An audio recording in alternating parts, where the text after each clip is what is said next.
어떤 수술도 간단한 수술은 없습니다. 칼을 대서 피부를 절개하는 것은 크든 작든 반드시 후유증을 남길 수밖에 없게 되는데요. 그래서 저는 웬만하면 피부에 칼을 대지 않는 것을 추천드리는 편입니다. 눈밑지방 때문에 여러 군데 병원들을 다니면서 상담을 받아보시면 다 말들이 달라서 많이 헷갈리실 것 같은데요. 수술로 인해 눈의 인상이 날카롭게 달라지거나 부자연스러운 느낌이 생길까봐 걱정이 되시는 분들이 많이 계실 것 같습니다. 즉각적인 효과가 좋다고 해서 무조건 수술이 정답이라고 말할 수는 없습니다. 시술이나 그 외에도 마사지나 운동 등 눈밑지방을 개선할 수 있는 다른 좋은 방법들이 있기 때문입니다. 눈밑지방은 한번 밀려나오기 시작하면 다시 밀어넣을 수 없기 때문에 밀려나오기 전에 미리 관리를 잘 해주시는 것이 굉장히 중요합니다. 본질적인 치료를 하지 않으면 다시 밀려나오면서 재발할 수 있는 게 바로 눈밑지방입니다. 요즘에 증상을 완화시켜주는 의사들은 많이 있지만 원인까지 근본적으로 해결해주는 의사는 거의 없는 것 같습니다. 그래서 오늘은 병원에 가지 않고 집에서도 지방이 밀려나오는 원인을 최대한 늦추면서 눈 밑에 탄력까지 팽팽해질 수 있는 5분 홈케어 마사지와 운동법을 공개하겠습니다. 눈밑이 불룩해지는 첫 번째 원인은 림프순환이 원활하지 않을 경우에 눈 밑에 붓기와 찌꺼기가 쌓여서 눈밑이 불룩해지는 현상이 나타나는 것입니다. 림프란 몸의 찌꺼기와 체수분 을 이동시켜주는 하수도관 같은 역할을 합니다. 대사 과정 중에 생기는 찌꺼기랑 체수분들은 몸속에 있는 림프를 타고 소변으로 배출이 되어야 되는데요. 평상시에 몸이 많이 피곤하거나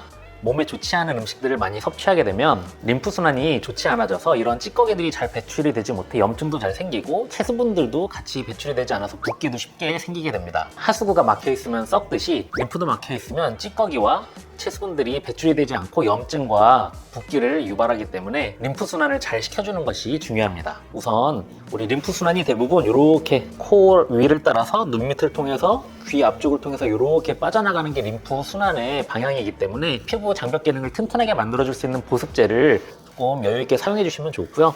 손가락으로 그 다음에 요 눈 위에서부터 이렇게 바깥쪽으로 쓸어내려서 이렇게 눈 밑을 따라서 이렇게까지 올렸다가 다시 이제 림프가 배출되는 방향을 따라서 이렇게 밀어주고 귀 앞쪽으로 내려간다고 했잖아요. 관자놀이 쪽에서 귀 앞쪽으로 이렇게 쓸어내리고 귀 근처에 림프관이 굉장히 많아요.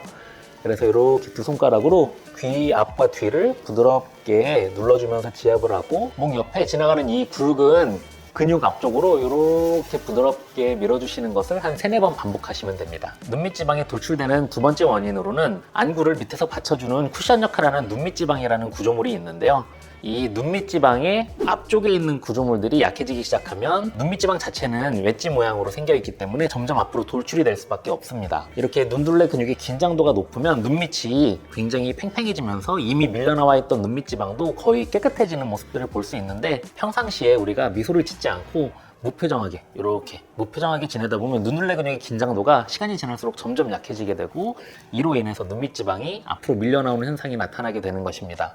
그래서 눈둘레 근육의 강화 운동을 통해 근육의 긴장도가 높아지기 시작하면 눈밑지방이 밀려나오는 것을 충분히 예방하실 수 있습니다. 운동법은 눈 밑의 근육을 위로 올려준다는 느낌으로 실눈을 뜨면서 눈 밑의 근육을 위로 밀어 올려주는 연습을 하는 것입니다. 그런데 실눈을 뜰 때는 이렇게 눈 주위에 주름이라든지 코 쪽에 주름이 생기는 경우가 많기 때문에 손가락으로 이 두 부위, 눈가 바깥쪽과 여기 눈, 코 바로 밑에 쪽 이 두 부위를 손으로 잡고 이 부분의 움직임은 어느 정도 제한을 시키면서 눈둘레 근육을 긴장하는 연습을 하는 것이 좋습니다. 하루에 5분 정도만 시간을 내서 앞서 말씀드린 림프순환 마사지와 눈둘레 근육의 긴장도를 높이는 연습을 해주시면 눈밑지방이 굉장히 많이 개선되고 또 충분히 예방이 가능합니다. 하지만 눈밑지방이 이미 밀려나오기 시작했으면 그 눈밑지방은 다시 밀어넣는 것은 불가능하기 때문에 이런 부분에 스트레스가 있거나 단기간에 좋아지고 싶으신 분들은 시술적인 도움을 받는 것이 필요할 수밖에 없습니다. 수술 방법에는 크게 두 가지가 있는데요. 첫 번째는 피부를 칼로 절개해서 눈밑지방을 치료하는 하안검 수술 방식입니다.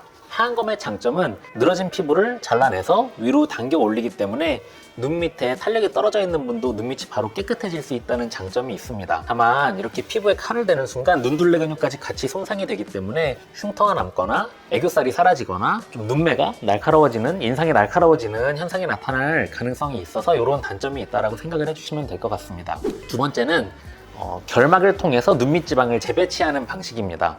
말 그대로 눈밑지방의 위치를 바꿔주는 치료라고 보시면 되는데요.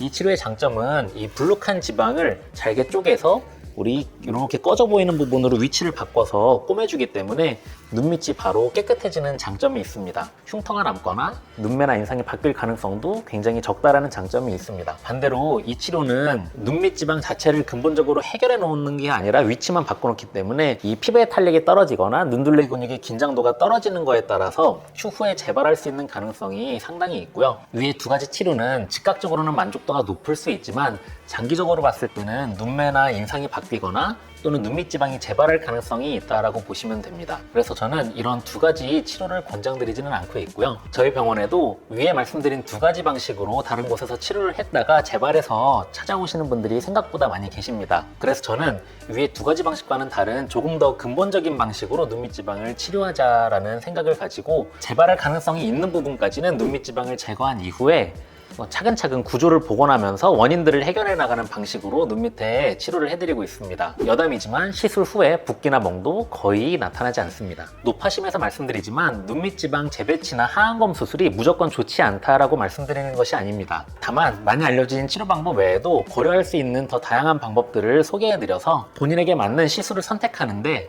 도움이 되길 바랍니다. 궁금하신 점은 댓글을 남겨주시면 제가 피드백을 드리겠습니다. 오늘 영상이 마음에 드셨다면 좋아요와 구독 부탁드립니다. 감사합니다. 지난번에도 말씀드렸던 이거 한글 이름이 기억이 안 나네.